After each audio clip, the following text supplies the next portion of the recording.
Okay, I want to finish this part 2 of this video because this is kind of important for those of you who are interested in what Filipino is. Now, this part 2 is going to talk about the language, right? Part 1 talked about demographics, the demography of Filipino.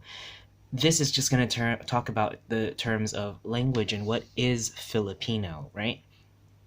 Now, as you know, in the Philippines, we have two official languages currently, as what the current constitution says. As of 1987, English and Filipino are the official languages, right?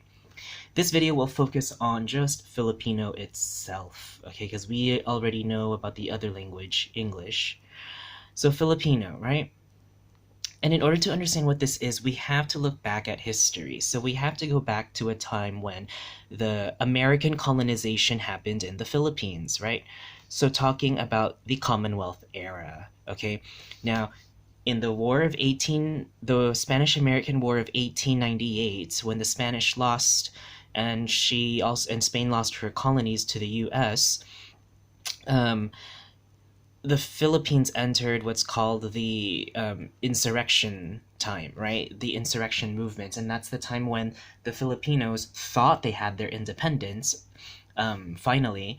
But then the Americans said, no, we're going to colonize you, right? And the Filipinos didn't like that. So they fought against the American in the Philippine-American War. This was the war that had the massive genocides in it, right? The massive amount of Filipinos being killed by the Americans, and the Americans that killed anyone over the age of 10, right?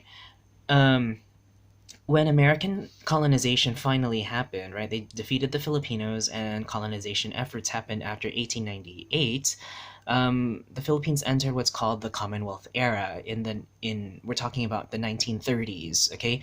The 1930s, because the first few decades of American colonization were a little rocky, so to speak, right? A lot of people were a lot of Americans, I should say, were either anti-Filipino annexation or pro-Filipino annexation, right? You've got people that spoke against having the Philippines as a colony. Well, in the Commonwealth era, right, Manuel Quezon was the puppet government. Like, he was the president of the puppet state, right? Because the U.S. held control of the Philippine Islands, and they made English as an official language alongside Spanish. So Spanish and English were the official languages around the 1930s. When Manuel Quezon, the president of the Commonwealth era, was advised by the U.S. government to create a national identity for the Filipinos, right?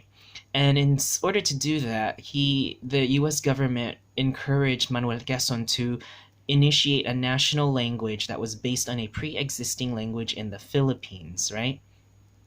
So a convention was held, and Tagalog was chosen to be the national language. Now, this convention had all sorts of people from all over the islands, right? All sorts of people, all sorts of ethno-linguistic people that spoke different languages, and everybody came to a conclusion that Tagalog was chosen to be the national language for the Philippines, right? And over time, Tagalog became an official language alongside English and Spanish. Right? I'm gonna skip some history here. Okay, so Tagalog turned into Filipino, and then there were some arguments about that Filipino changed into Filipino, right? So Spanish, English, and Filipino became the official languages until 1987, when Spanish was dropped as an official language, and it's just English and Filipino that became official languages. Now, Filipino today is the standard form of Tagalog, or I should say, one of the standard forms of Tagalog. So it's based on Tagalog, but in it is being I guess it's being controlled by an entity called the Commission for the Filipino Language, or Commission on the Filipino Language. And in the Filipino language, it's known as ang Komisyon sa Wikang Filipino. So it's a commission for the Filipino language in which this entity or this organization, the KWF, oversees and writes the rules and the grammars and everything about this Filipino language.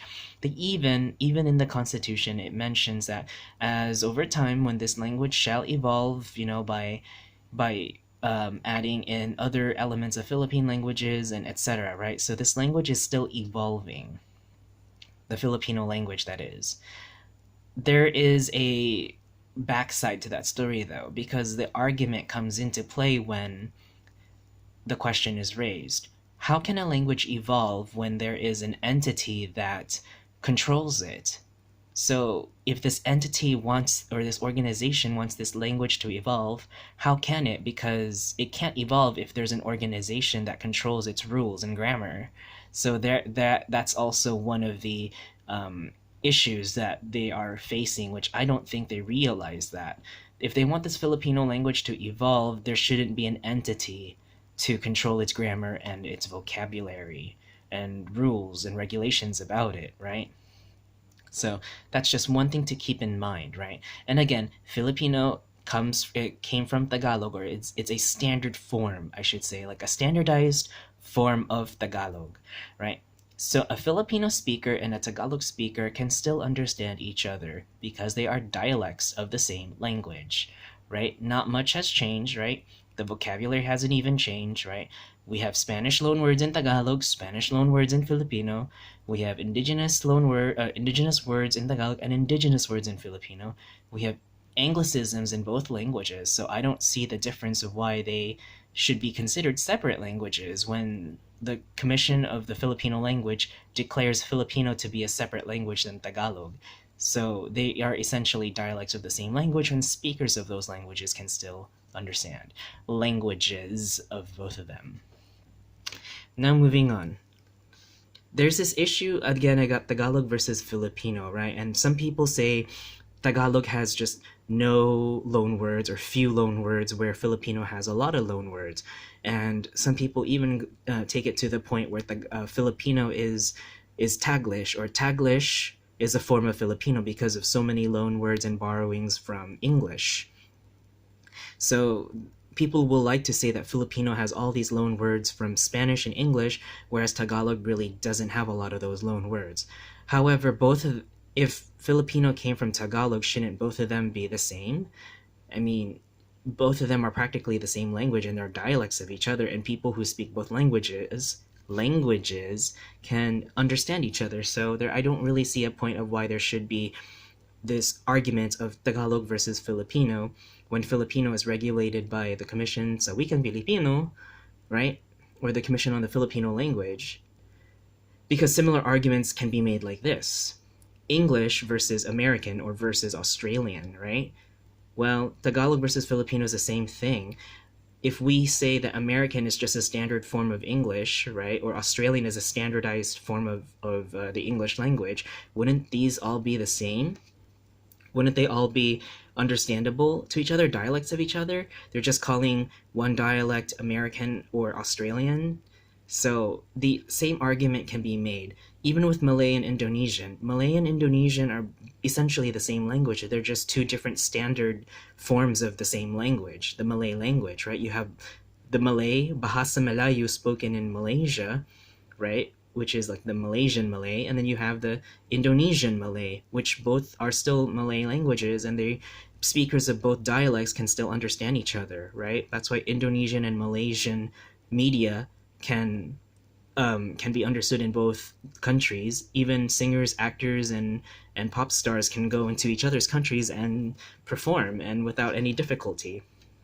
So again, these arguments are the same as with Tagalog and Filipino. They're essentially the same language, just two different dialects, with Filipino being the standard form of Tagalog, right?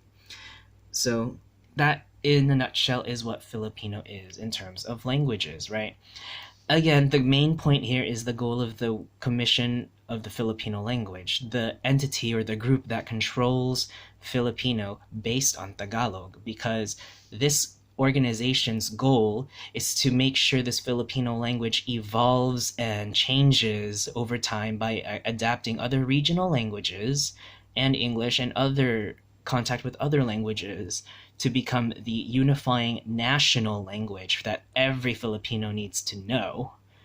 Right, but again, that's probably highly unlikely to happen if there's an organization that controls how the language is regulated, you know?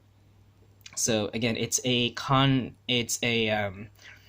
hypocrisy right there. They're just contradictory to each other, right? And the statuses of the other languages, Spanish and Arabic, are just voluntarily and optional in the Constitution as it states, whereas other regional languages are official within their areas. So there's still a lot of work with the Constitution, the language policy of the Philippines and the Constitution to make other languages more recognized, the regional languages and Spanish and other I guess, newly discovered languages, which I don't think there should be any, but English and Filipino, it shall remain until then.